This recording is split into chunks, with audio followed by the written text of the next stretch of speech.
오늘 참 성경의 기록 가운데 어쩌면 가장 참 놀랍다고 해야 될까요? 우리로서는 감당할 수 없는 은혜의 말씀을 우리가 오늘 보게 됩니다. 우리의 구원이 실상은 이것이다. 어쩌면 이렇게 말씀하시는 것인지도 모르겠습니다. 누가복음 23장 32절에서 43절.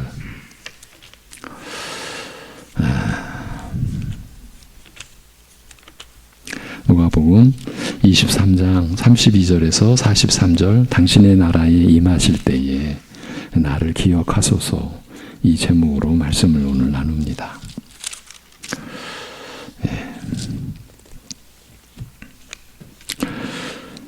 또 다른 두 행악자도 사형을 받게 되어 예수와 함께 끌려가니라.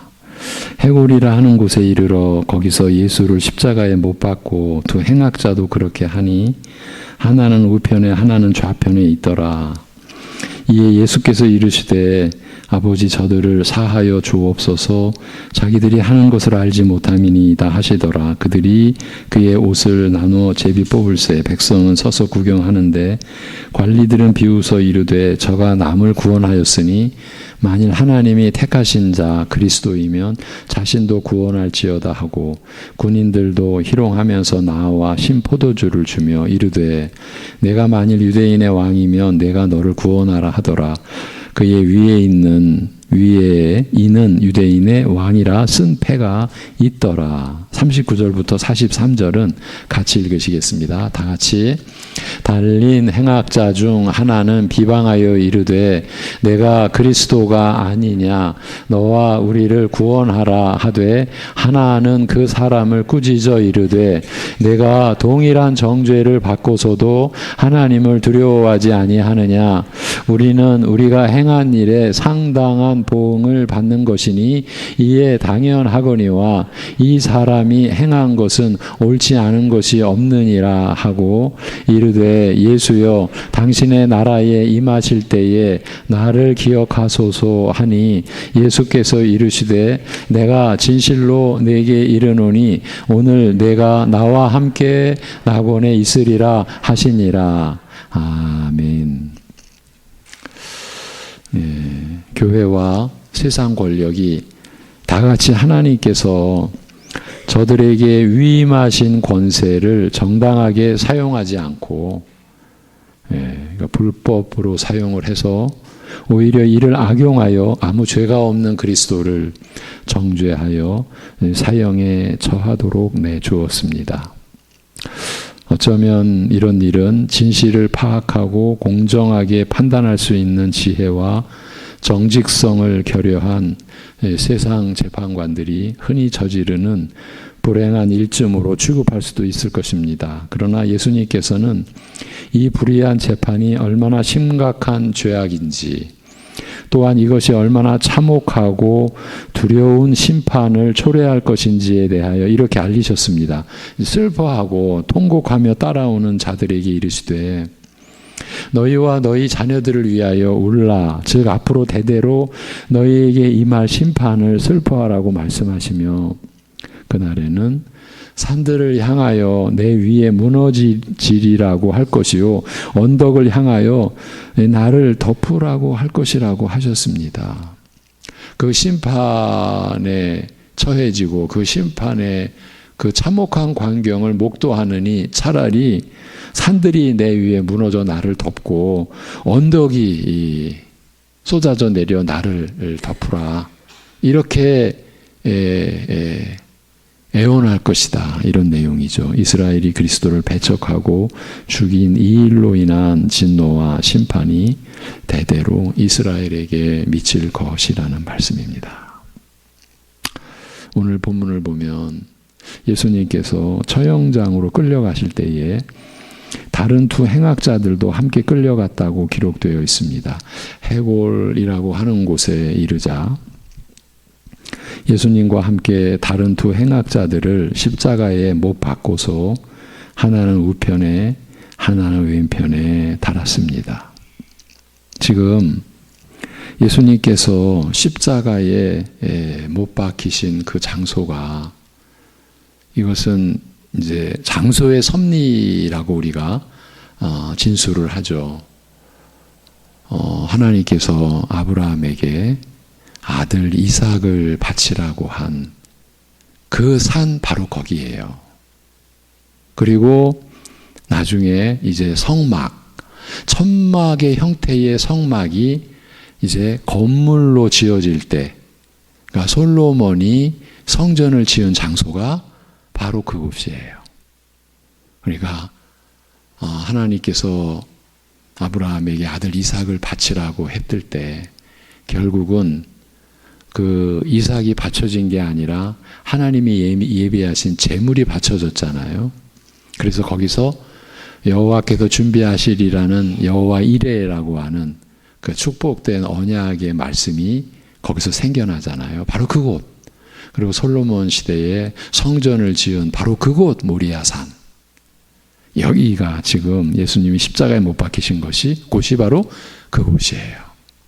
이것이 시간을 섭리하셔서 역사하시는 하나님, 장소를 섭리하셔서 역사하시는 하나님의 그 역사의 그 통치를 보여주는 대목이에요. 그렇게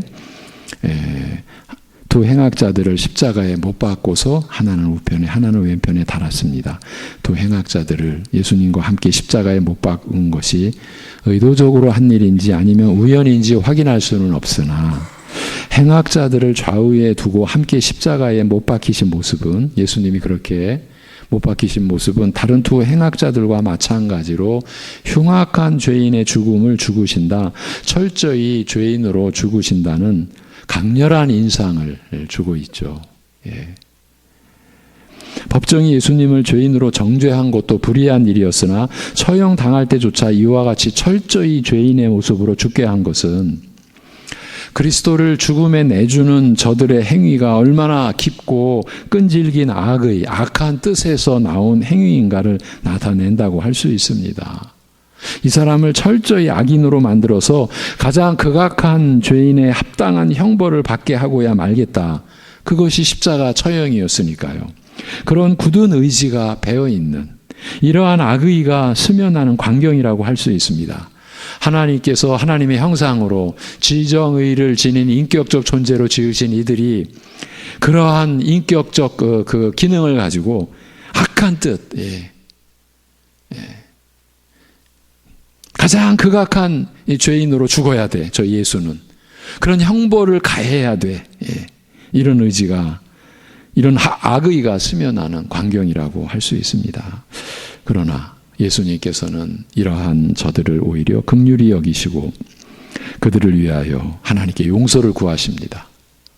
그래서 십자가에 못 박히시는, 특히 두 행악자들과 함께 못 박히시는 이 장면, 이 대목, 여기서 하나님의 긍휼이 지금 이 역사 속에 발휘되는 그 장면이에요.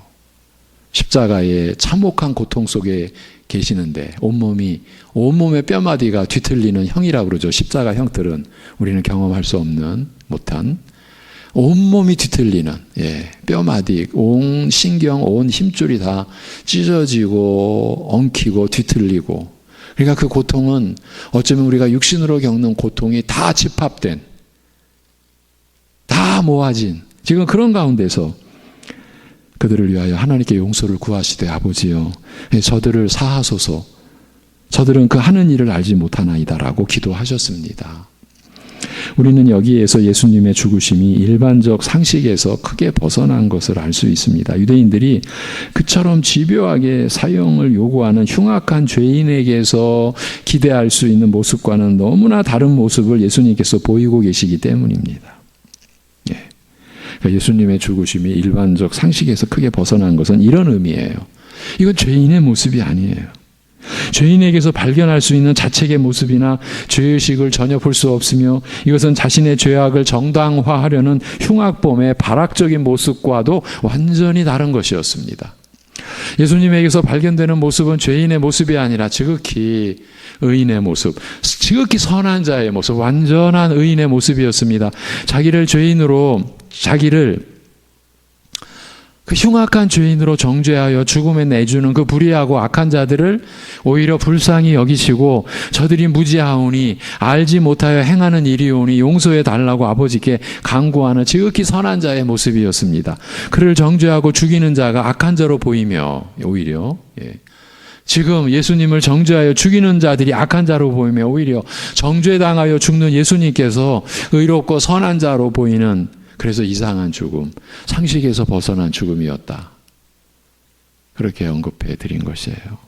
이처럼 이해하기 어려운 상식 밖의 광경은 그리스도의 죽음이 부당하고 불의한 일이기 때문이지만 한편으로 저들의 불의를 통해서 하나님의 뜻이 이루어지는 특별한 사건이기 때문이라고 할 수 있습니다. 우리가 성경의 이 계시를 성령께서 열어주시고 우리가 알고 있는 믿음 안에서 이러한 내용을 받을 수가 있죠. 한편으로는 하나님의 뜻이 이루어지는 거예요.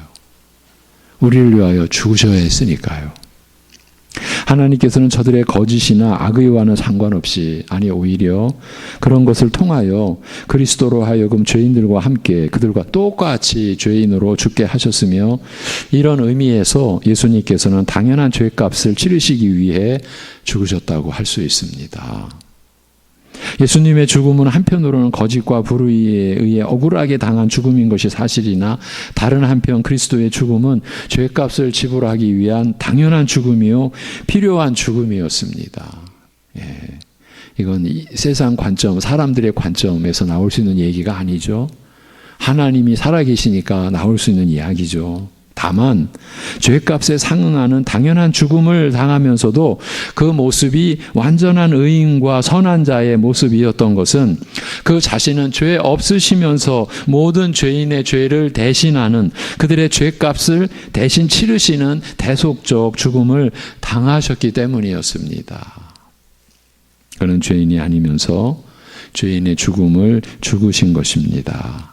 예수님께서 이러한 죽음을 스스로 취하신 목적과 이유는 무지한 저 사람들을 용서해달라고 구하신 기도에서 짐작할 수 있습니다. 죄인을 위하여 공의로우신 아버지로부터 용서의 긍휼을 구하신 그 기도에서 우리 주님의 그리스도의 죽음의 의미를 우리가 읽을 수 있는 것입니다. 여러분, 그리스도께서 자신은 죄 없으시면서 우리 같은 죄인의 죄를 대신하는, 그래서 우리의 죄값을 대신 치르시는 대속적 죽음을 당하셨다. 이것이 복음이지 않습니까? 우리가 살아있는 것은 이 복음으로 산 것이지 않습니까? 그런데 두려운 것은 평생을 신앙생활을 한다고 하는데 이 복음에 고백을 못하는 교인들이 있다고 한다면 여러분 믿어지십니까? 그것이 우리의 모습입니다. 이제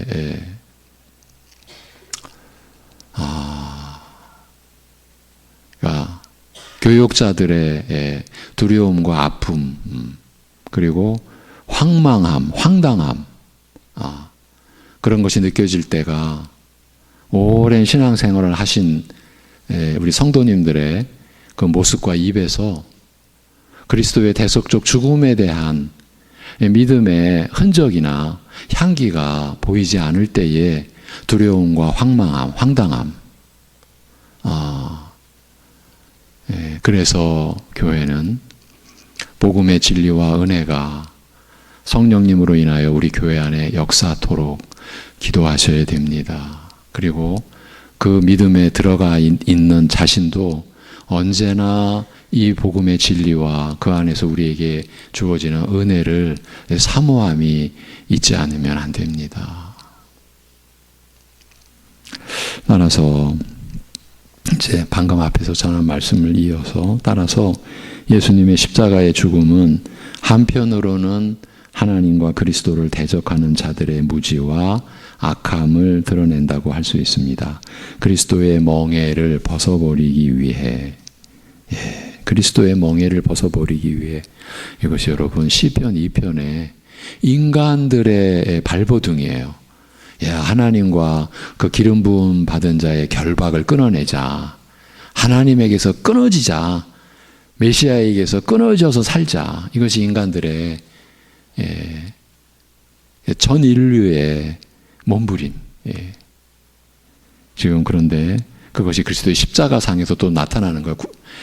그리스도의 멍에를 벗어버리기 위해, 즉 그의 다스림을 원치 아니하여 어찌하든지 그를 죄인으로 정죄하여 죽이려는 끈질기고 철저한 악의와 불의를 증거하고 있는 것이에요. 그러나 다른 한편 저들의 이러한 죄악을 대신 지신 참혹한 죽음을 통하여 죄의 무서움, 죄에 대한 하나님의 진노의 맹렬함, 그 사랑하는 아들까지도 죽음에 내주실 수밖에 없는 공의로우심을 나타내기도 합니다. 이 모든 것이 다 우리를 위한 것입니다. 아들에게 그 진노를 쏟아부으시고 그 사랑하는 아들까지도 죽음에 내주셔서 우리를 죄 없다 하실 그 하나님의 공의로움을 잃지 않고 무너뜨리지 않고 세우시기 위하여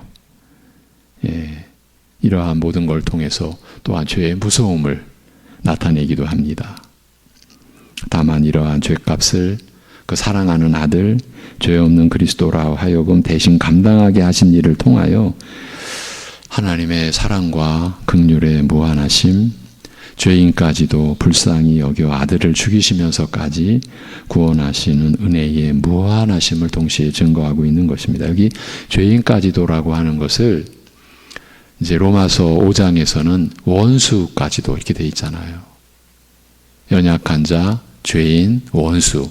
이게 다 같은 내용. 그 원수까지도 불쌍히 여겨. 원수를 위해 아들을 죽이시면서까지 구원하신 은혜의 무한하심을 동시에 증거하고 있는 것입니다.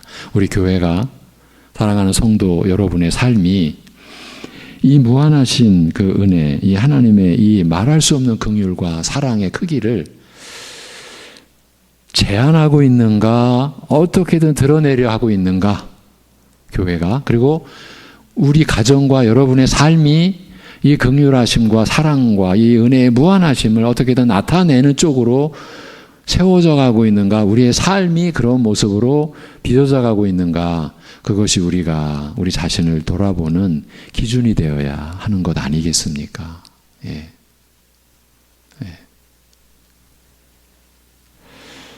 사실 우리가 이러한 말씀을 사실 맨정신으로 우리가 받을 수 있을까요?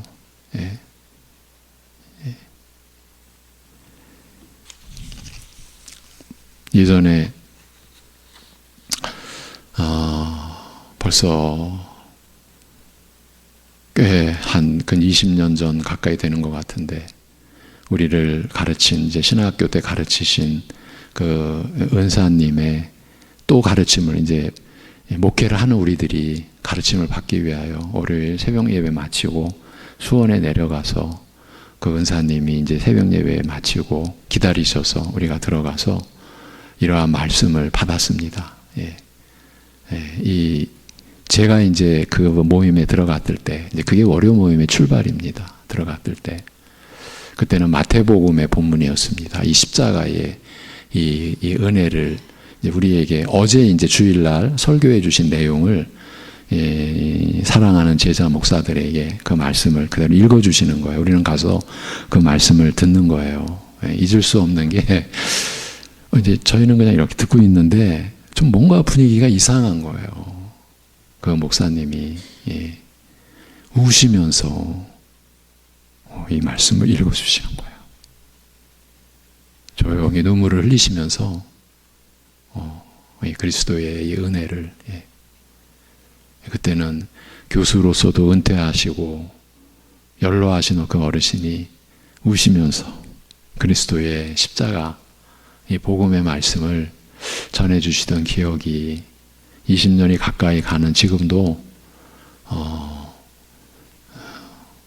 새록새록 이렇게 기억에 떠올라요. 오늘 여러분과 이 말씀을 나누면서도 그렇습니다. 이제 이후에 처형장에서 진행된 일들은 십자가에 함축된 이러한 여러 가지 의미들을 하나하나 확인해 주고 있습니다. 예수님을 직접 죽이는 일을 맡은 군병들은 이제 제가 보기에 이 군병들은 오늘날 다수의 사람들을 이제 상징하는 거죠. 그 군병들은 예수님이나 그의 죽음에 대하여 아무런 관심이 없었습니다. 참 역사 속에 가장 중요한, 인류 역사에 가장 중요한 사건이 벌어지고 있는데 그 현장에 있었던 사람들 중에 어떤 부류는 지금 그 예수님이나 그의 죽음이나 뭐 아무런 관심이 없는 거예요. 저들은 죄수들에게서, 예수님도 마찬가지고요, 그 벗겨낸 옷가지들을 제비 뽑아 나누기에 정신이 없었습니다. 이 죽음에 연관된 유대인들의 죄악이나 로마 권력의 방조, 그 죽음 속에 담긴 하나님의 긍휼의 사랑과 은혜에 대해서는 아무런 관심이 없었습니다. 예. 그들에게 있어서 예수님의 죽음은 흔히 있는 죄수 처형 중 그저 하나일 뿐이요. 하나. 거기에서 벗겨낸 몇 푼 되지 않는 옷가지보다 무가치하고 의미가 없는 것이었습니다. 그 죄수들에게서 벗겨낸 그 옷을 나누려고 제비 뽑는 그것보다도 더 무의미한 아무것도 아닌 일이었어요. 오늘날 예수님의 십자가가 그렇게 취급받는 거는 우리가 늘 보고 사는 거죠. 그러나 이들은 그리스도와 그의 죽음의 의미에 대하여 무지하였을 뿐이지만 유대인들과 그 지도자들은 극한 고통 중에서 죽어가는 예수님을 더욱 짓밟아 그의 고통을 더하고자 하였습니다. 지금 교회가 이런 일을 했다고 생각해 보십시오. 구약의 이스라엘. 영적인 의미로는 오늘날 교회 아닙니까? 백성들은 서서 지켜보고 그 관원들은 머리를 흔들며 조롱하여 가로되 저가 다른 사람들을 구하였으니 참으로 하나님의 택하신 그리스도라면 저 자신도 구원할지어다라고 하였습니다. 끝까지 그의 그리스도 되심을 철저히 부인하고자 죽어가는 사람을 조롱하는 악랄한 짓을 서슴지 않았습니다. 저들의 목적은 하나입니다. 그리스도인 것을 부정하는 거예요. 군병들도 한편으로는 예수님께 신포도주를 주어 고통을 덜어주려 하면서 또한 조롱하여 말하기를, 일종의 마취제, 신포도주, 마취제로 고통을 덜어주려 하면서 또한 조롱하여 말하기를 내가 유대인의 왕이어던 내 자신부터 구원하라고 하였습니다. 예수님 위에는 유대인의 왕이라고 쓴 죄패가 붙어 있었습니다. 저들이 부인하고 조롱하든 말든 이 죄패조차 희롱하려는 의도로 쓴 것이든지 아니든지 십자가에서 죽으시는 이분이 그리스도시요 이스라엘의 왕이시요 온 세상을 구하시는 구주 메시아라는 사실을 분명히 밝히는 증거였습니다. 참 역설적인 이야기죠. 이 죄패에 쓴 글귀 때문에, 유대인의 왕이라는 이 글귀 때문에 항의하는 유대인들에게 놀랍게도 빌라도가 나의 쓸 것을 썼다, 이 총독인 내가 쓸 것을 썼다라고 대답한 것은 그가 단순히 희롱의 뜻이 아니라 그 의도가 깊고 복잡하였음을 암시합니다. 원래는 로마에 대항하는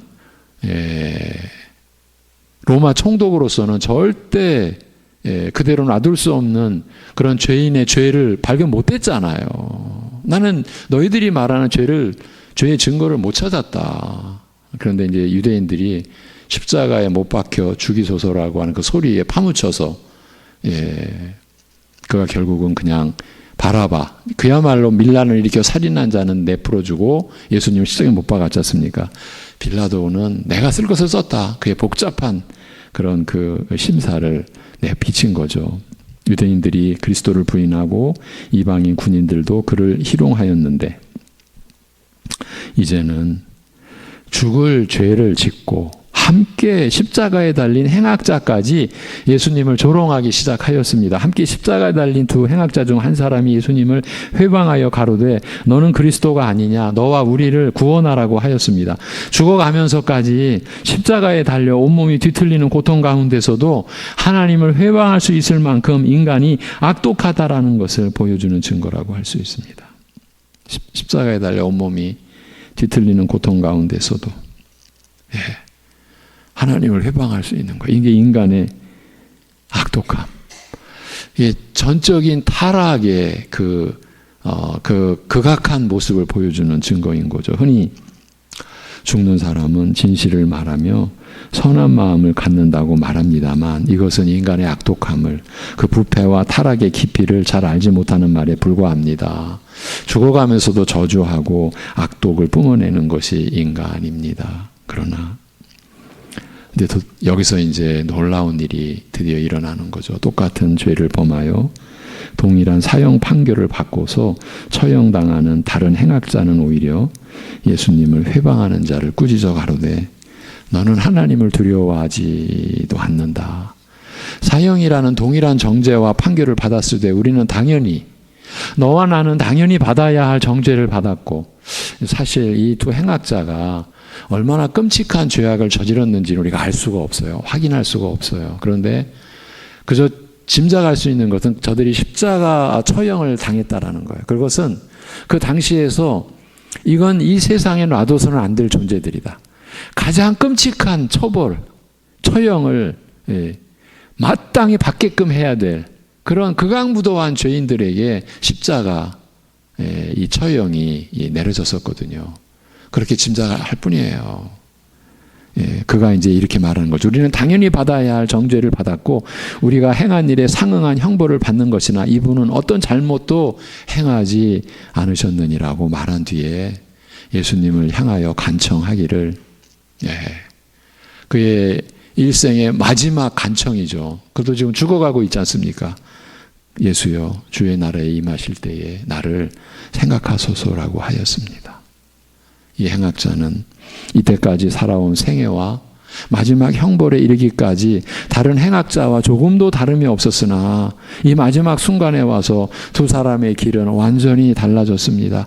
그것은 두 번째 행악자가 예수님에게서 다른 행악자가 발견하지 못한 무엇을 발견하였기 때문이었습니다. 첫 번째 행악자는 악으로 일관해온 그의 생애에 대하여 당연히 받아야 할 정죄와 형벌을 받아 죽으면서도 죄인임을 전혀 깨닫지 못하고 오히려 마지막 순간까지 그리스도를 회방하는 발악적인 모습을 보였습니다. 그는 자기의 죄를 끝까지 고집하다가 망하는 길을 선택한 것입니다. 사실 이것이 인간의 모습이에요. 죄인들의 모습. 우리도 본래 이러한 모습일 수밖에 없었을 것입니다. 끝까지 발악적인 모습을 보이는 거죠. 자기의 죄를 전혀 인정치 않고 깨닫지 못하고 죄를 끝까지 고집하다가 망하는 길을 선택하는 게 인간들이죠. 그러나 두 번째 행악자는 그에게 남은 마지막 기회, 마지막 순간에 자기와 함께 처형당하는 한 사형수의 죽음에서 전혀 이상한 것, 전혀 놀라운 무언가를 보게 된 거예요. 지금 마지막 순간이에요. 자기와 함께 자기가 지금 당하는 고통 그대로 당하는 그렇게 처형당하는 한 사형수의 죽음에서 지금까지 자기가 살아온 모든 그 생애 속에서 볼 수 없었던 놀라운 일들을 보게 된 것입니다. 나와 똑같이 사형 판결을 받고 처형당하지만 나와는 전혀 다른 사람임을 깨달았던 것이죠. 그에게서 죄인의 모습, 죄인에게서 기대되는 모습을 발견할 수 없었습니다. 지금 우리가 그렇게 맨정신으로 이렇게 우리가 말할 때가 있잖아요. 그러면 육체도 지금 온전하는 거죠. 맨정신, 육체도. 지금 그런 상황이 아닙니다. 인간이 어쩌면은 겪을 수 있는 최악의 고통 속에서 그리고 그 고통은 점점 가중되고 정신은 점점 가물가물해져가는 그런 지금 상황인데 여러분 이런 역사가 일어났다라는 거예요. 사실은 지금 이가 뭘 보았다 깨달았다라고 하지만 그 모든 것이 하나님의 역사 속에서 하나님의 그 긍휼의 손길이 그의 영혼을 어루만지고 그의 심령을 지금 보듬고 있는 건 아닙니까? 우리는 믿음의 눈으로 그렇게 말씀을 우리가 고백할 수 있는 거고 그런 은혜를 고백할 수 있는 거고 그런데 지금 그런 상황에서 그는 자기와 함께 죽어가고 있는 한 사형수에게서 죄인의 모습, 죄인에게서 기대되는 모습을 볼 수가 없었던 거예요. 전혀 새로운 모습이 보여지는 거예요. 그는 오히려 자기를 죽이는 자들을 긍휼히 여기시며 그들을 위해 하나님께 용서를 구하시는 이건 죄인의 모습이 아니라 완전한 의인이요 지극히 선하신 분이심을 보았던 거예요. 그걸 볼 수 있었던 것이에요. 그것이 하나님의 은혜, 극적인 은혜의 역사였던 거죠. 그러니 예수님의 거룩하신 모습 앞에서 자신의 실상을 보았습니다. 어설프시 보기 시작했을 것입니다. 그리고 그가 그 짧은, 이게 긴 시간이 아니잖아요. 그 순간의 은혜가 구체화되는 걸 우리가 이렇게 지금 표현하는 거죠. 예수님의 거룩하신 모습 앞에서 자신의 실상을 보게 된 거예요. 이게 축복 중에 축복이죠. 그가 이때까지 살아온 생애가 어떠한 것인지를 본 거죠. 깨달은 거죠.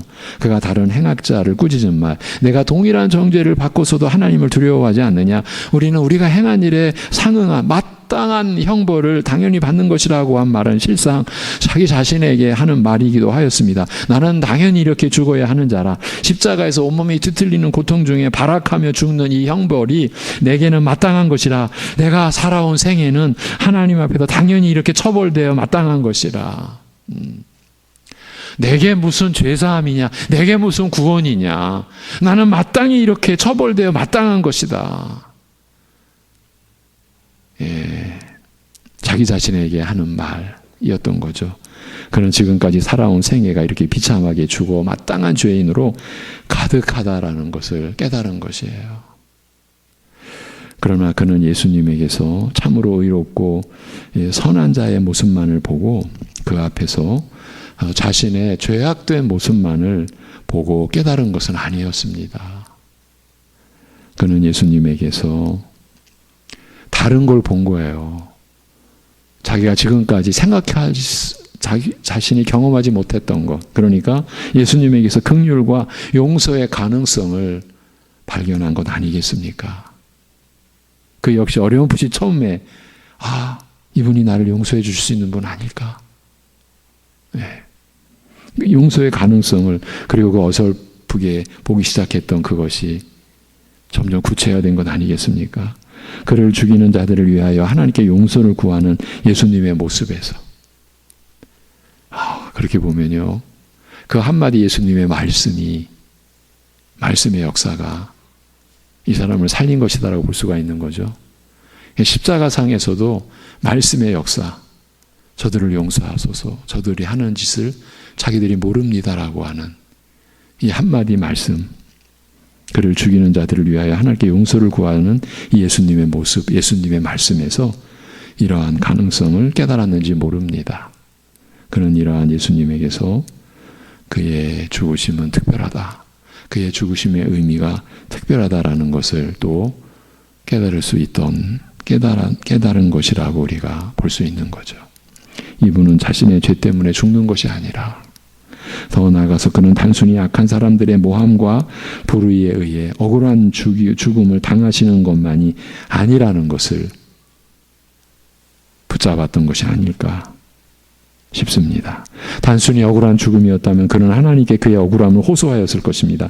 그러나 이 억울하고 불의한 죽음을 받아들이시고 오히려 저들을 위해 용서를 구하시는 모습에서 예수님의 죽음이 갖는 이 특별한 의미, 그는 저렇게 악독한 자들의 죄사함을 위해 죽으신다. 자신의 죄가 아니라, 자기 죄가 아니라 저렇게 악독한 자들의 죄사함을 위해 지금 용서를 구하고 있지 않습니까?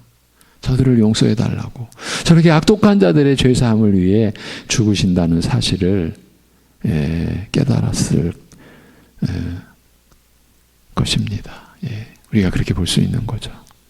거의 긍휼의 사랑은 나같이 평생 악하게 살다가 이렇게 처형당하는 자도 구원할 만큼 크신 사랑이라는 것을 깨달았을 것입니다.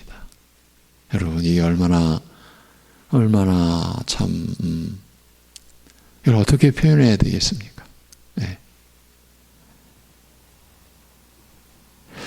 우리 지금 사람들 가운데서도 겸손이 아닌데 나 같은 사람이 무슨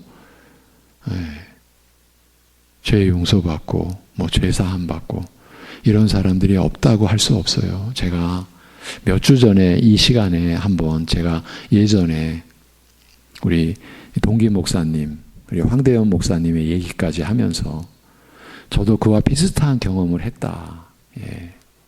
개척교회 하면서 가장 가슴 아팠던 순간, 한 분이 죽음을 당하는데 관련됐을 때에 그 목사님의 그 말할 수 없는 고통이, 그러나 저에게도 유사한 경험이 있었다라고 말씀을 드렸잖아요. 그분은 나 같은 사람이 무슨 용서를 받겠어요. 그렇게 말씀하신 분이 결국은 그분도 황 목사님이 경험했던 아픔처럼 저도 아픔을 겪었는데, 그분이 지금 십자가에 달린 그 흉악자들과 비교했을 때 내가 무슨 용서를 받겠어요라고 하는 그분이 살아온 그 허물이 이 십자가의 한편 강도보다, 행악자보다 더 컸겠습니까? 아니에요. 근데 우리 안에 그런 분들이 없다고 볼 수 없어요. 그래서 교회를, 그래서 이 주님이, 우리가 전하는 주님의 은혜와 사랑을 나는 받을 수 없어요. 예. 그거는 제가 서두에도 말했지만 겸손은 아니죠. 또 하나님에 대한 무지죠. 뭐에 대한 무지입니까? 하나님의 그 용서하시는 긍휼의 크기, 그런 그 행악자들도 품으시고 받아들이실 수 있는 그 사랑의 그 깊이와 넓이를 모르는 거죠. 네. 저는 그래서 요즘에 우리 구역공과, 하나님을 아는 지식에 대한 이 공과가 어렵지만 얼마나 감사한지 몰라요. 제 개인적으로는요. 제가 지난 시간 구역자들에게 그런 말씀을 드렸어요. 어쩌면 여러분은 이렇게 직접적으로 하나님을 아는 지식에 대한 교제와 가르침을, 우리가 서로 가르침을 나누고 있는데 평생 어쩌면 한 번일 수도 있을 것입니다. 이렇게 구체적으로 하나님은 이런 분이시다. 예.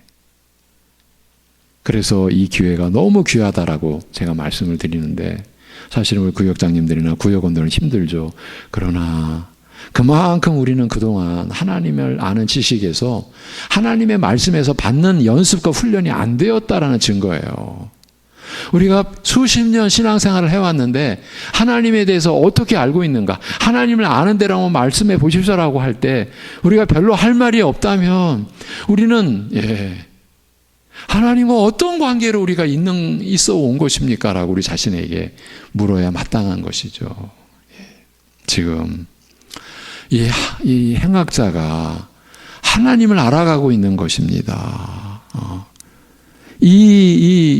그의 나와 같은 사형수인데, 근데 그의 긍휼의 사랑은 나같이 평생 악하게 살다가 이렇게 처형당하는 자도 구원할 만큼 크신 사랑이라는 것을 깨달았을 것입니다. 그렇다는 이야기는 나도 구원받을 수 있겠다라는, 이거는 인간의 무슨 합리적인 성격으로는 있을 수가 없는, 이성적으로는 있을 수가 없는, 이성적으로는 마땅히 이렇게 극악에 처형돼서 죽어 마땅한 거죠.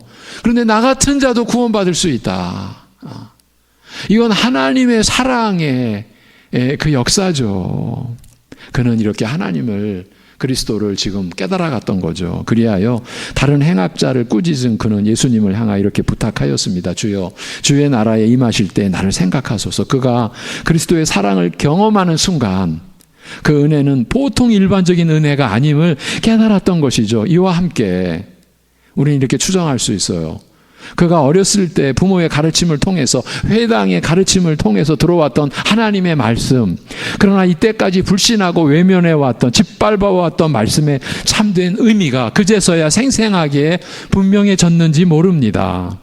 그는 그리스도의 사랑이, 나와 같은 죄인을 용서하시고 용납하시는 사랑이 하나님께서 이스라엘의 조상들에게 약속하셨던 영생의 나라를 이 땅에 실현하는 능력이라는 사실을, 그 하나님의 사랑이 능력이라는, 그 아브라함의 자손들에게 약속했던 영생의 나라를 이 땅에 실현하는 그 능력이라는 사실을 알게 된 것입니다.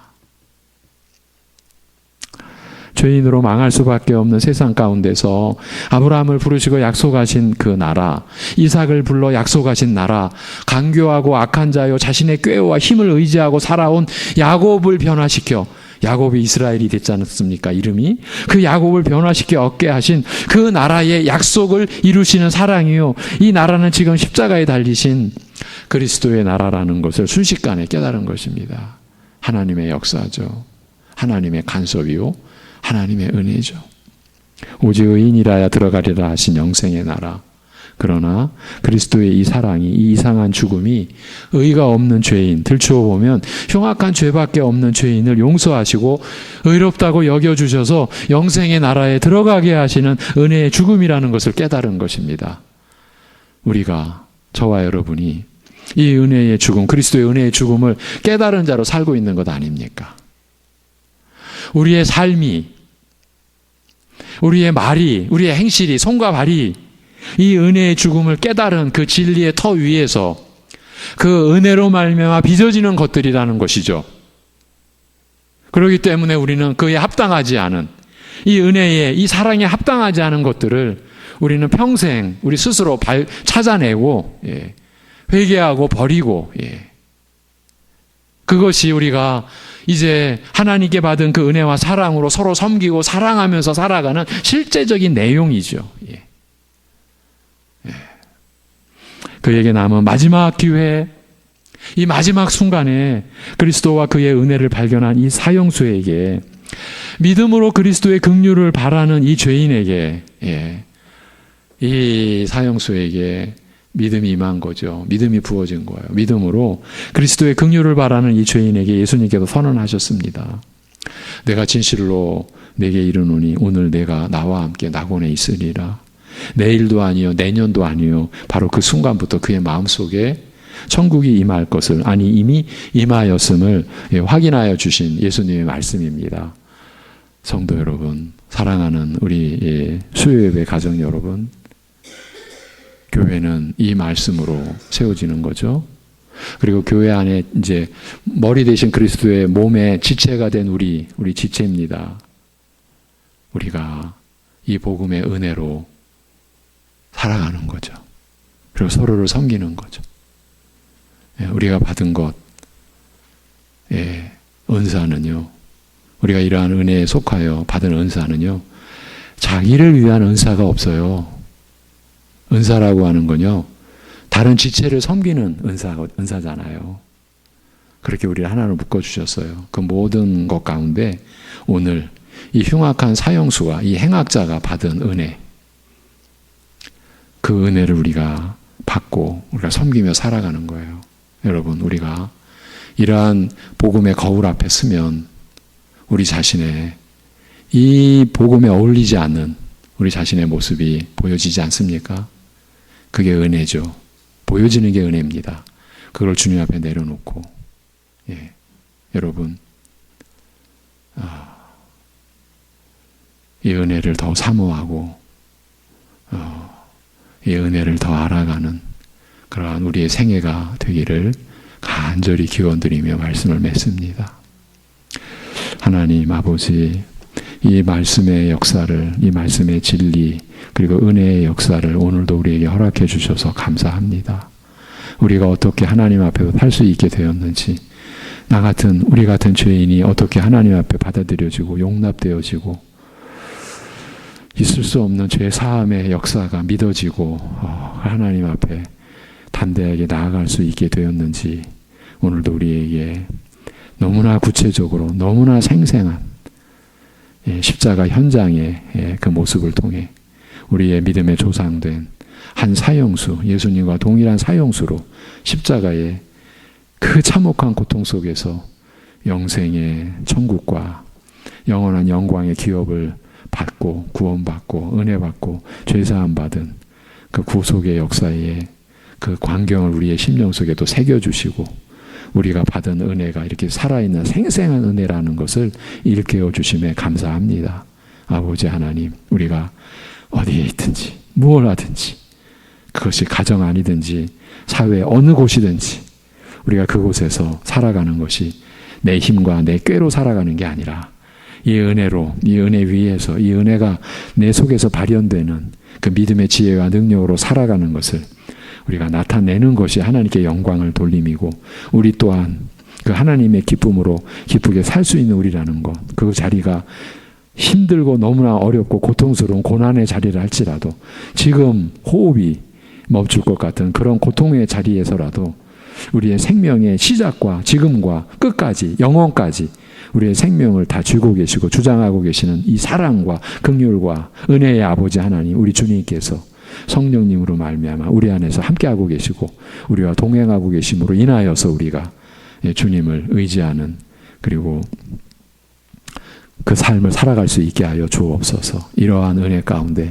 우리 어르신들뿐만 아니라 우리 자녀들도 늘 세워두시고, 우리 사랑하는 자녀들이 이러한 그리스도의 은혜를 아는 생애, 그리고 그리스도의 은혜를 나타내는 생애를 사는 복중의 복을 허락하여 주시옵기를 간구하오며 예수님의 이름으로 기도합니다. 아멘.